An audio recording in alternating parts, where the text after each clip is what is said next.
Coach Steve, who are we going to talk to this week? Yeah, guys, welcome back. Today we are joined by Travis Snider, someone who Duke and I had the pleasure of meeting and listening to at the ABCA Youth Summit in Austin, Texas. Travis is a former first-round draft pick who played 16 years of professional baseball. He is a husband and a father of three. He is also the co-founder and CEO of 3A Athletics, which aims to empower parents and coaches by providing valuable products, content, and services that helps navigate the intense environment of youth sports. During his presentation at the summit, he spoke in depth about his journey, his identity, and self-worth, both during and after his career. This hit home for us as something we can all directly relate to and something that most, if not all, athletes go through when their playing time's over. With a majority of our listeners being parents, little leagues, and volunteer coaches, we felt like this would be the perfect fit.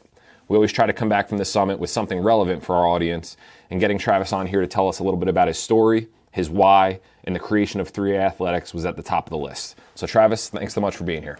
Thanks for having me, fellas. Awesome. So I have the first question, and my question that we always ask the guests when they come on is, what got you to fall in love with the game of baseball? How, who, what?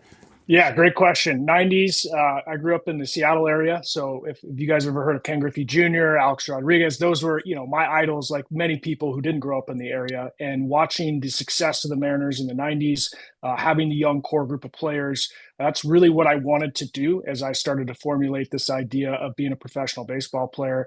I wanted to get there young. I wanted to stay a long time. I was able to do the first one, not so much on the second one. But for me, growing up in the Seattle area, being a Mariners fan is just really what had, that plus my dad played softball. So I grew up at the softball fields and had a mitt bigger than my head and all that good stuff. We talk a lot about, the volunteer parents, the youth coaches. Were there any coaches in particular for you at the youth age that you remember maybe as your favorite? Yeah, I mean, I could list a bunch, but for time's sake, I'll focus on, there was a father and son who volunteered in our local little league, and I didn't get to play for them in the regular season, but they were the coaches of the all-star team.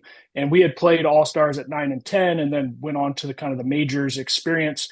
And they really set the bar in terms of what a practice looks like and how much work goes into becoming great at something, all within the context that they made it fun. And I think that was for us getting a chance to compete against them in the regular season and then play for them during the all-star season. They had a cage in their backyard. It was, again, the mother of the son who coached would bring cookies into the backyard. They'd have music playing. So they created an atmosphere that was very family friendly. It was something that us kids still talk about now at 37, 38 years old. The times of being out there in the backyard or out on the field with our sleeves rolled up and our pants rolled up, just getting after it for 3 hours and really falling in love with the process to how to get better at a sport. That's awesome, because that really helps us, because, we're talking a lot about the power of the youth coach, right, and the impact that youth coaches make on us, right, as professional athletes as we're going through, but they don't even realize the impact that they are making, right? Some of them are just, you're going out there and they don't really have a plan. They're not sure what to do. Maybe they never played before. Then all of a sudden they're getting us when we're little and they're instilling all these great things that you're talking about, which we absolutely love. Can you talk a little bit about, as you were going through your journey, because I remember at the ABCA Youth, you won tons of championships. You guys won tons of trophies. Like, it seemed like you, from the time you were this big to the time you were this big, you only ever won. So can you talk about, the first time that maybe you didn't win, or what was that pressure like of like, this is all I know is winning. What happens when I don't win? Yeah, I think the big moment we can get to in a minute, which is being in the major leagues and getting sent down. But for me, going through the youth baseball experiences you mentioned, from about 9 through 18 years old, I was the best player in the state of Washington. And I could say that with a lot of confidence. But I also recognize that as we won, state championship twice through our Little League All-Star experience, I went down to the Western Regional Tournament and actually had a panic attack on the mound, and it happened twice. And I was 11 years old. I had an unbelievable state tournament leading up to that point. And now you're in front of 6,000, 7,000 people playing in this big stadium and just this whole different vibe. So for me, understanding now kind of the child development process and the phases we go through, it's a lot of pressure for an 11-year-old kid. And I think that's something we talk a lot about in our content, and I know you guys tap into too, is what are kids really designed to handle at these phases? And for me, it overloaded my nervous system. And that panic attack was really a result of the pressure that I was feeling based off that success that I had. And as I mentioned to you guys in that story, I suppressed that pretty well for the next 10 years or so. I got called up to the major leagues at 20 years old. I had a brief, period in AA where I was scuffling, was able to come out of that and make it to the major leagues at the end of that season. And really going into that first full year as a rookie in the major leagues, I had early success in April, fell off a cliff in May. I got sent down to AAA and I never recovered. And that was something that I wasn't prepared for. People ask me, were you ready to play at 20 years old? I think I was physically. I shown that I could handle the bat and help a team win ball games, but emotionally and mentally, despite having 80-80 markings as a prospect coming out of high school, a big reason why I was a first round pick, they didn't really understand, what I didn't really understand what was going to happen when that first real punch in the mouth and it just shook the identity that I'm sure we'll get into a little bit more. It was really built off of all the state championships and the MVPs and the Gatorade State Player of the Year and the first round pick. Like all that looks great on a resume, but when you start to build the identity towards the achievement versus who you are and what you bring to the sport, that's really where that big fall from grace happened to me as a 21-year-old kid. And I spent the rest of my career really just trying to survive instead of thrive at the major league level. I think one thing, and I just want to go back to what you mentioned about practicing in the backyard and you had the sleeves rolled up, the pants rolled up.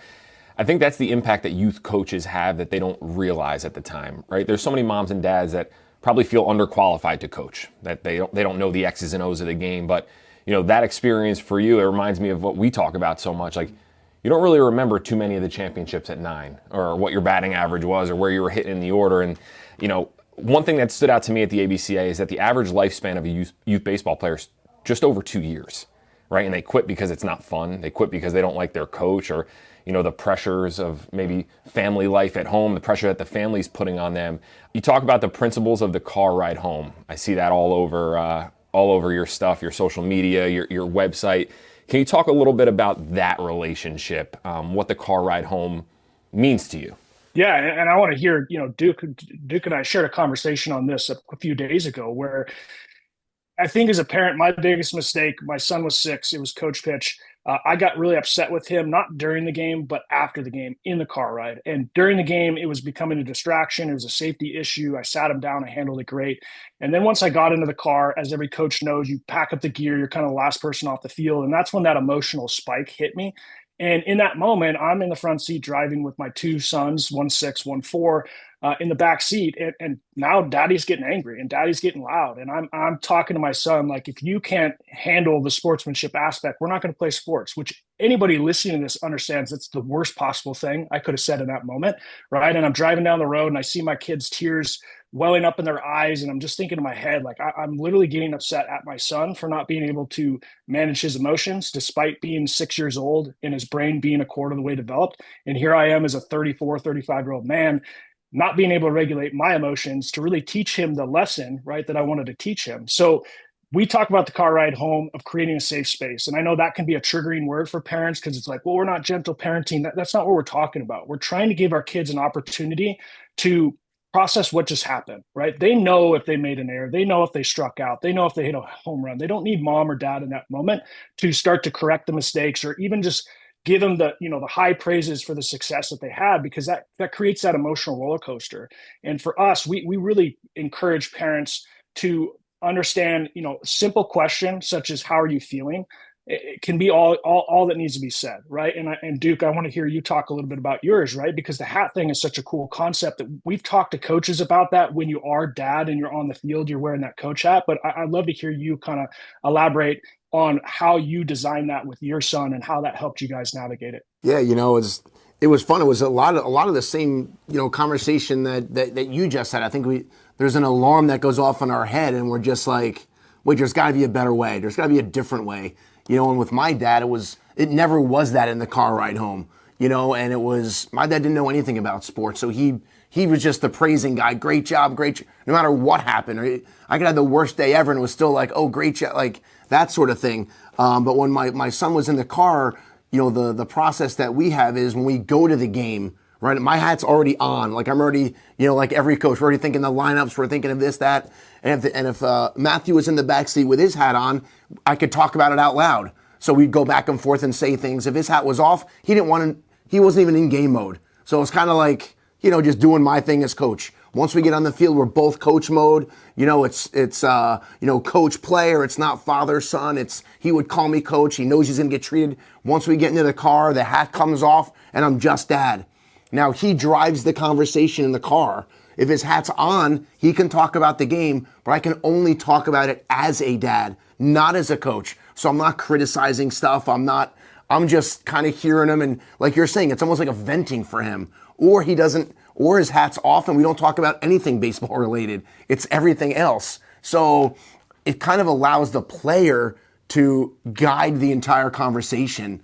And I feel like that's what we should be. Our time is when we're on the field and we're doing our thing before the game, whatever. But then afterwards, it's like, don't put the pressure on them. Or when I was talking to Steve and some of the guys that we know, I didn't realize what some of those car rides home was like for some of my buddies. Like they quit ball because of it. Their dads were brutal in the car. I'm like, holy cow, that's a thing.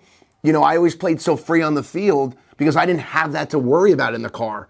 These guys were like, no way, man. If I didn't do good on the field, like I was afraid to even get in the car. So their performance on field a lot of times was based on the fear of what might happen. So they're just like, forget this, I'm out. I'm not even playing.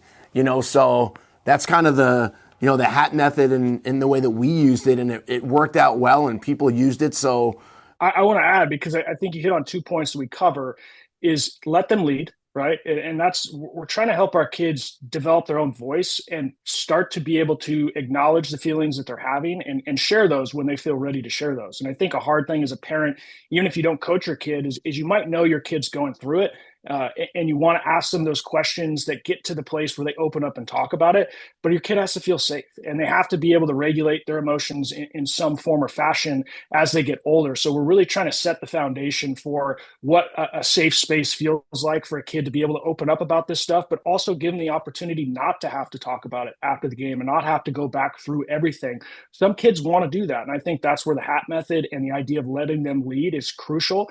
But again, the hat is a boundary, right? And that's another thing we talk a lot about with parents is how do we establish healthy boundaries that we can hold? Because again, this idea of gentle parenting, of just letting our kids do whatever we want, that's not what we're not trying to project that out there. It's like, how do we as the adults set the boundaries and understand what our kid might be experiencing in that moment might be different than what we think. And I think that's a big part of what we tap into in one of the exercises of our parent guidebook is just how do we listen with the heart as a parent instead of have all the preconceived notions of what our kid experiences when they play baseball or whatever sport it is, and allowing them to start to articulate what their experience is like. Because as I've experienced with my oldest son, as he's started to feel more safe and sharing these things with me, it's given me a completely different perspective on what team we play for, what we pursue next within the space of youth sports. And he's 9 years old, right? So we have a lot of time as we're navigating this process, but the more he can lead that and I can help guide him when it's necessary is really our goal as parents. You talk a lot about developing humans before players. What does that look like on the day-to-day, right? Because I think a lot of youth coaches they see him as, or a kid labels himself based on his outcome and his performance opposed to being a human being and things are not always going to go well. So can you talk a little bit about developing the humans? Yeah, I think if we look at this from the lens of child development, and that's something we're building out in our content for parents and for coaches, is to understand, 3 to 7, we'll call it T-ball, maybe first year, second year coach pitch. That's a developmental phase in its own. When we get to 8 to 10, now we're starting to, advance in terms of what our experience is like, our understanding the game, maybe the ideas of wins and losses and how we fit into the team concept. But before that, it's really just a play experience. And having coached at this level for the last 4 or 5 years, I see a lot of parents who have that anxiety of wanting their kid to be out there on the field when oftentimes our kids don't even feel safe. And one of my children went through this experience this first couple of years where I watched other parents that are just trying to force their kids out there on the field in this 3 to 7 age.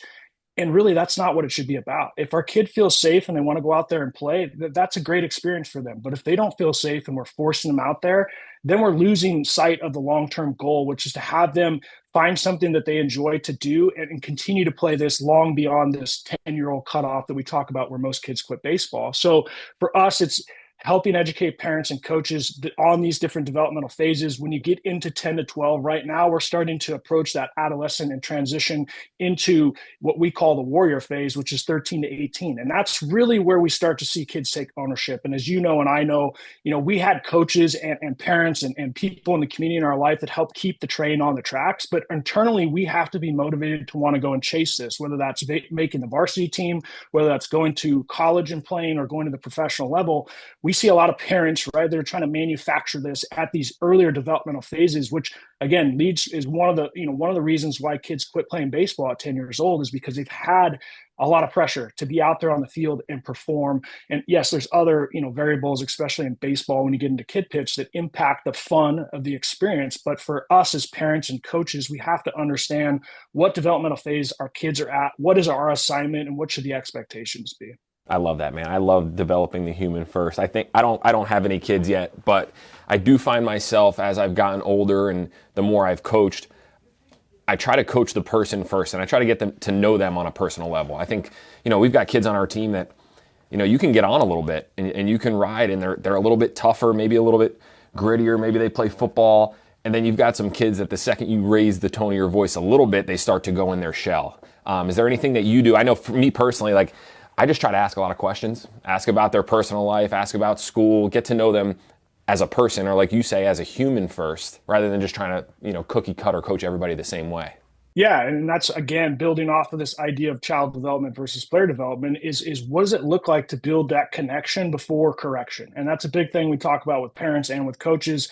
A lot of the content we're in the process of building out right now is really focusing on how do we get coaches to understand. You might not have all the baseball knowledge, but if you can make that connection with a kid, that experience can bring a lot of joy for them to want to come back and play the next season. And if we're talking about these younger ages, that really should be what our goal is how do we continue to get these kids to want to come back and play the next season? Where oftentimes we get caught up in these earlier developmental phases is how many tournaments are we winning, how many state rankings are we a part of, national rankings, that type of thing. So really trying to put it in perspective, and then also encourage the coaches to understand every kid that comes out there on the field is carrying something with them, right? We all come from different backgrounds. We have different lives at home. Some kids have two parents, some kids have one, some kids are in different, programs where they don't even have mom and dad there, right? So I think the more that we can build kind of that foundation of the connection and build the trust, to your point, when you have that trust, when a player knows that you care about them, you're going to be able to coach them in a lot of different ways. Whereas if the player's not sure, you're constantly, coming down on your players, especially the younger players that you haven't built that foundation with, you're really just kind of beating your head against the wall. And we've all had a coach or a teacher or somebody in our life, right, where we can remember where we didn't feel like they cared about us. So when they wanted to coach us or they wanted to teach us, we just shut down. And we see that a lot with kids in youth sports, whether it's coming from the parent or coming from the coach. That's awesome. So, you've been open about your own mental battles during your career. How has that shaped the things that you teach now? I love the stuff that you're talking about, and we were excited to have you on. And I think that, sometimes, and you've said it about 3 different times already, that doesn't mean we're coaching soft. We're not trying to build soft kids, right? The second you say some of the things that we're talking about, it's like, oh my God, you guys are your kids are never going to win because it's like, no, that's not it. And you're digging way deeper than just, we're not teaching soft kids. We're trying to understand the kids to get the most out of the kids. So, how have some of the things that you've been through, how has that helped you in what you're teaching now? Yeah, I think most of us who grew up in the 80s and 90s, shame and anger were big motivators that we use. And I mean, whether it's with, family members or whether it's with other friends that you're competing with, coaches, that was normalized in the culture. And we can go deep into this another time, but understanding, when we're motivated from a place of shame or anger, which is how a lot of us were coached and parent, we actually aren't doing these things because we're internally motivated to do them. We're looking for that external validation or avoiding that conflict with mom or dad or the coach.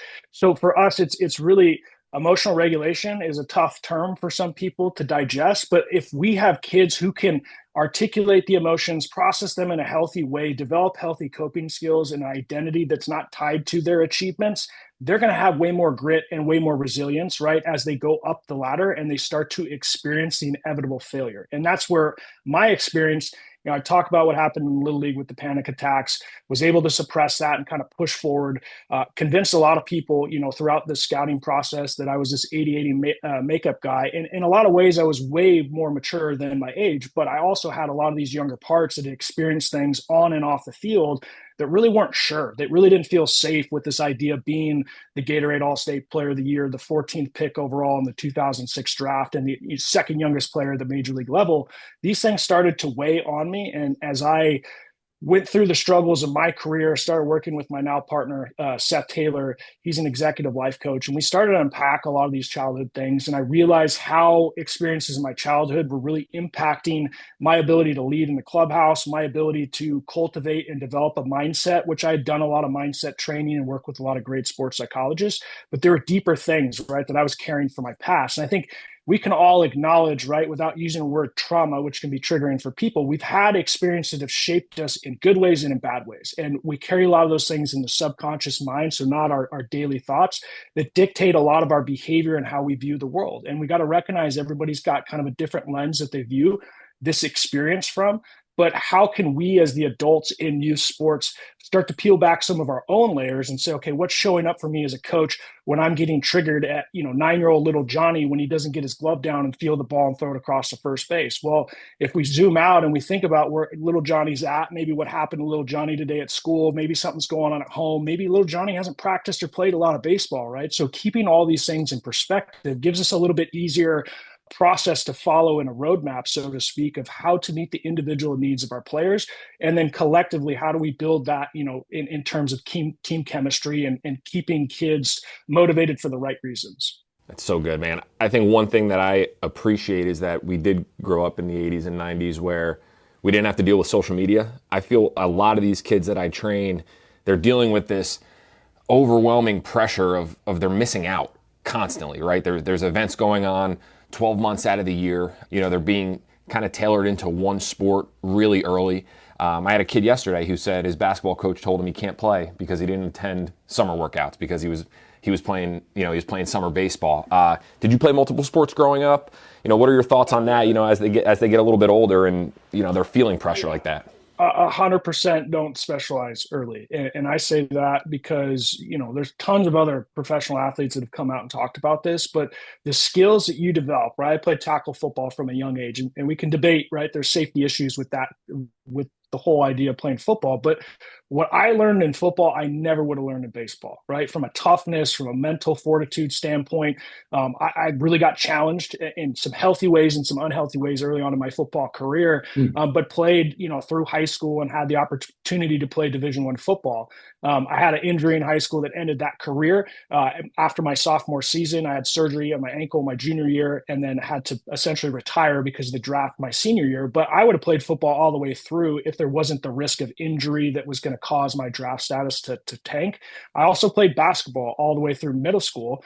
Stopped playing in high school because I recognized, like, hey, I'm a lot better at football. I'm a lot better at baseball than I'm at basketball. And I don't really have the passion, right? That was the one sport I think I can honestly say I would lie about my jump shot log because I just didn't have that motivation, right? Playing on a select team. So I reached a point where I said, you know what? I want to still be a kid, for one of the three kind of seasons you have in high school and be able to enjoy just being a high school student. So for me, I encourage every kid and every parent out there to understand there is a lot of pressure and the feeling of the fear of missing out.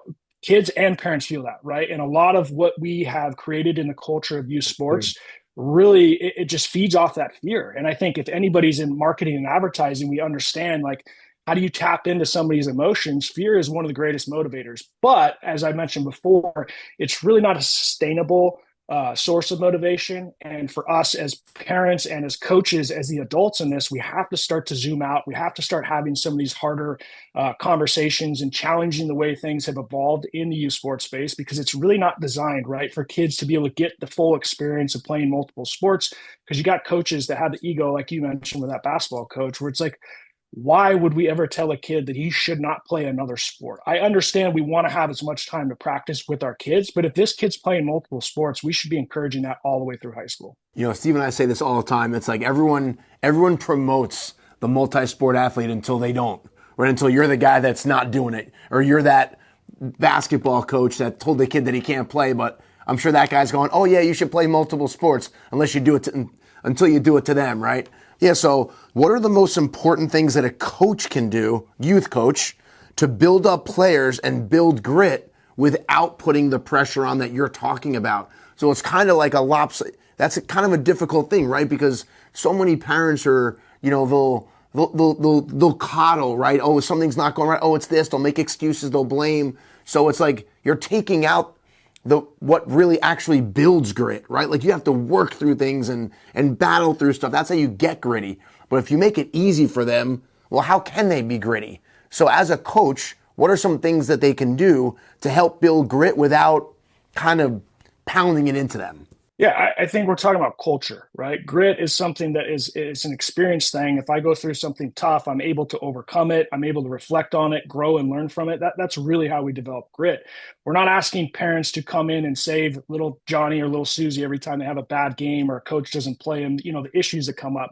But what we've really tried to focus on in our coach content is kind of hitting all three categories, right? So number one, you got to be willing to look in the mirror at me as a coach and what I'm bringing into this and how some of my past experiences with good and bad coaches or my experience as a player might be having a negative impact on how I interact, the energy that I bring every day to the field. So number one, be willing to look in the mirror and do some work on yourself and create some more self-awareness.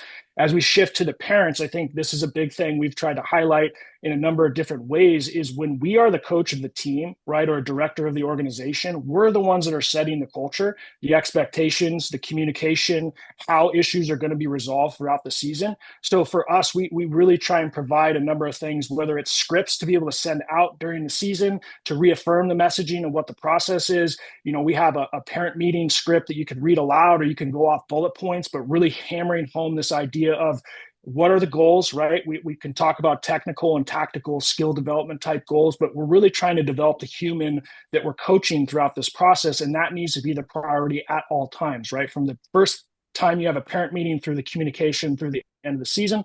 So again, it's how do we start to understand parent psychology? We communicate these things in effective ways for parents to really understand what they're signing up for and how to deal with anything that's going to arise throughout the season. And then with the players, again, we focus on the child development versus player development. Where are we at in these phases? And then things like emotion-focused coaching, which again can sound soft, but it's really smart in our opinion for us to be aware of the things we talked about earlier, getting to know a player, understanding where they're at in their developmental process, what they're bringing into the experience. Again, we're not going to do a full psych evaluation of every player that we coach, but having intentional conversations, being able to set the tone at the beginning of practice or pregame, saying just something simple like, how's everybody feeling? You know what I mean? And you might not get anything. It's like, anybody feeling a little down? Anybody feeling a little bit tired, right? Like we have to start to acknowledge that everybody's bringing in feelings and that's okay. And as long as we can get those things out and we create this kind of safe container is what we talk about for a kid to be able to say, I'm a little down today. I could use a pick me up, something like that.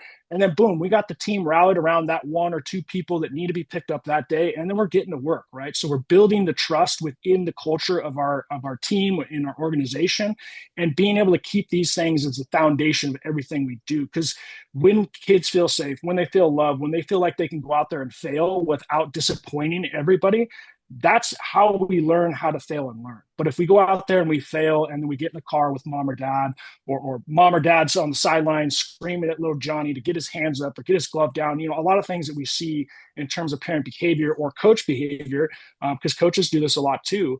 Again, it comes back to us as the adults being willing to model the behavior, right? The words that come out of our mouth are important. That starts to develop the inner voice for a kid, but our actions are really what our kids are learning the most from.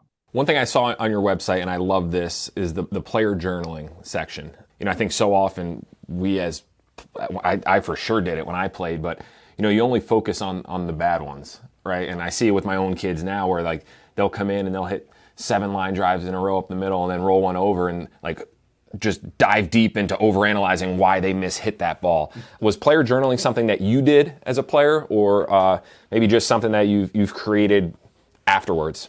Yeah, so when I was with the Pirates, I had gotten traded from the Blue Jays. I had struggled a lot mentally, kind of being a franchise player, getting sent down, and then just going up and down a lot in my career there. So when I got to Pittsburgh, it was a big culture shift for me. I started working with the mental skills conditioning coordinator, and he was somebody who introduced me to the idea of journaling. So that's really where the motivation came to create the Athlete's Journal. If you see the journal itself, we actually go a little bit deeper than just kind of like what's a hard hit ball versus a quality at bat versus all the different variables. We go through identity in the first month. The second month is conscious and subconscious mind. The third month is mindset. The fourth month is triggers. So what are these things that happen throughout the day in practice of the game that we feel this emotional spike that causes us to shut down and become uncoachable or not go out and perform to the best of our ability? Number 5 is your parent relationship. And this can be a little bit uncomfortable, but it's also helping the kids, recognize what a parent's experiencing and maybe some of the dynamics within your relationship with your mom or dad that could be leading to, more stress, more anxiety, more pressure, helping kids start to develop their own voice and be able to speak their truth to the adult that they're dealing with, mom or dad or whoever their guardian is. And then the last section is your coach. It's the same concept, right? This is a child who has a relationship with an older person, an adult, and we're trying to help them develop, this idea of what I'm experiencing in these conversations, or when, Coach Duke tells me to get my hands up in the cage and I don't want to get my hands up, right? So now I'm feeling this big emotional rush and now I'm shutting down because I don't want to hear anything that Coach Duke has to say. It's all about building self-awareness, right? It's not to create victim mentalities to blame Coach Duke as to why I can't be a good hitter. It's like something's actually coming up for me in this moment that we need to start to lean into and find ways to process this in a healthier way, communicate these struggles that we're having to the adults, and build a stronger relationship between parent and player or coach and player. So what would you say over the years of you coaching your sons, right?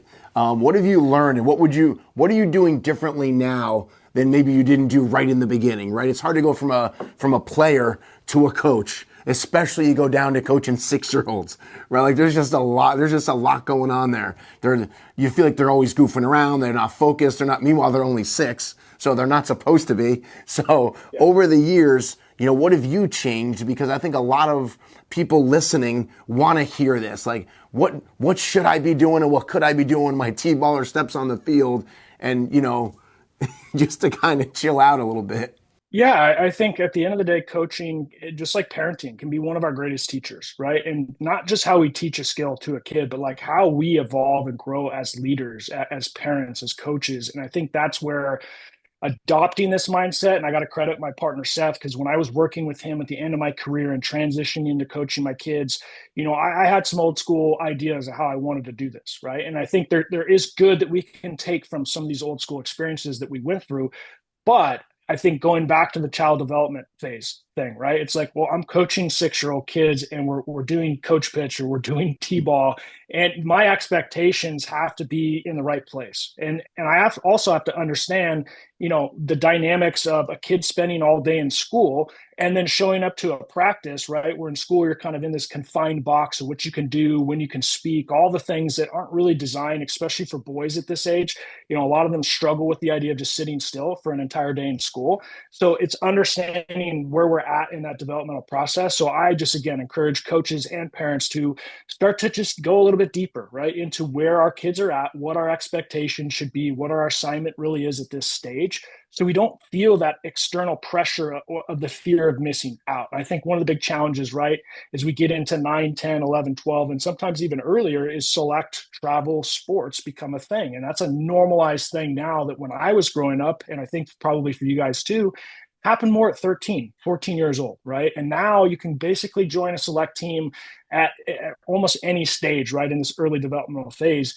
And not to say it's all bad, right, but we have to be able to understand what are the risks of having our kids out there and doing this. What is the culture within the team and the coaches that we are signing up to be a part of? And are they on the same wavelength that we're trying to be as parents and as coaches, as to being lifelong learners and trying to really understand where the kids are at and how to meet them where they're at, instead of force them to grow up and pretend that they're 13, 14 years old when they're only 8 and 9, right? So there's different expectations, different assignments at each of these levels. That's powerful, man. I think for the moms and dads listening out there, right, taking that from a former big leaguer, a former first-round pick, somebody that played 16 years of pro ball that is still trying to get better at coaching his own kid. It reminds me, I saw something recently from Devin Morgan at Driveline, and we're obviously at the University of Texas. He's talking about the famous Augie Garrido speech, or he walked in, he lit up his team. And he said, one thing that doesn't get recognized enough is at the end, he said, I failed you. And he said, this is a game where we're teaching these life lessons of resilience, bounce back, dealing with adversity. Like, these are all things that kids learn.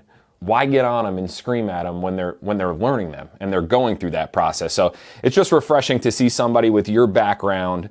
We talk about it a lot, how we're constantly getting better, and we'll often look at each other and be like, oh my God, I can't believe I said that 5 years ago or 8 years ago. So I appreciate that. I think, yeah, and I think that's the beauty, right? Is I get a chance to connect with more people like yourself. I mean, I did a speaking engagement in Missouri, and we did a Q&A panel at the end, and we had a coach who'd been coaching, I think, for 50 years, and he told this really powerful story about he was famous, right, for going out to the mound and absolutely undressing, let me choose a different word, blowing up the pitcher out there on the mound about not throwing strikes or whatever it is. And he went out there, it was probably 10 years ago, he said, and the pitcher looked at him, he said, before you say anything, coach, can I just say, I'm not trying to throw balls, right? And I think that's a part of this bigger picture that we don't recognize. Oftentimes our kids aren't trying to do it the wrong way. And for me as a dad, right, with all the knowledge that I have from playing and developing as a young player through my professional experience, it's so easy for us to see. For example, my son would play catch and catch every ball above his chest like this, which anybody who knows anything about baseball knows we got to turn this thing over. Right. But I recognized pretty quickly with my son, especially in his, 5, 6, 7-year-old age, if I correct that mistake, he shuts down. He doesn't want to play anymore. Right. So it's allowing him to fail enough and him not feel like he's got to prove it to me, to then he asks me, hey, Dad, what do you think I could do to get better? Right. Or in certain moments where I feel like there's an opportunity, I say, hey, bud, can I tell you a little secret? Right. And you create some kind of connection with them in that moment. Like, hey, I see you trying really hard. We talk about the feedback sandwich. So I see you really trying hard. We could just work on turning this glove this way. And I know you can do this, right? And this is, again, something we really try and highlight in our content with coaches. But I think it, my own experience as a dad, it's like I could correct, 25 things every time my son and I go outside and play catch. He is a different wiring than my younger son, who will just be out there chucking balls against the wall and kicking balls into the goal, right? So he's out there just going through this process where he's developing the skills faster because he's more internally motivated at this stage, right? And as a parent, I think it's hard to see, one of our kids or 2 or 3 of our kids, whatever it is, with the different personalities, and how do we meet those kids where they're at, and how do we provide them with a safe space to just play? Because again, a lot of us that grew up in the 80s and 90s, we go ride our bikes to the park, and we go to the sandlot, right? And we're pretending to be Ken Griffey Jr. or Alex Rodriguez, and we're robbing home runs. We don't have mom or dad or coach there telling us to do this or do that, right? And I think, this analogy has been made famous by Coach Ballgame, and my partner Seth tells a story about this too. Is like, if you want your kids to hate playing if you want your kids to hate playing video games, just stand behind them and tell them everything that they're doing wrong as they're doing it, right? Because that's often what we do as parents and coaches in sports, which leads kids to be like, no, I'm done. It's like if your boss sat behind you and you're typing up an email and he's telling, nope, do this, nope, don't do that. It's like we're overstimulating the kids and not understanding, especially in the younger ages. Just let them play. If they want to run the bases backwards, let them run it backwards, right? As long as they feel good and they come back and they want to do it the next day, that's really what my goal is as a dad. So how can people find your services? How to find you? What are your socials? All that stuff, so everybody can connect with you. Yeah, so for me personally, you can follow me at Lunchbox Hero 23 on Instagram. On X, I'm Lunchbox Hero 45. The company handles are 3A Athletics for Facebook, TikTok, Instagram. We don't have an X yet for that. And then our website is www.3athletics.com. So a little bit different than the actual name. That's where you can find our resources. And as I mentioned, you and I will be in contact as we're developing the online platform for parents and coaches to be able to access this information. Currently, we're focused on building out partnerships with organizations to be able to do this at a larger scale, but we do want to go direct to the customer, right? And have parents who are out there that might hear this podcast or something else that we're doing in the future. And it's like, I want to learn more about this. So that's really the best place to go, is our website to find that information. Thanks so much, man. Really appreciate the feedback. I mean, there's so much good information for moms and dads out there and youth coaches to take from, and we appreciate the time. Appreciate you guys. Travis. Thanks, man.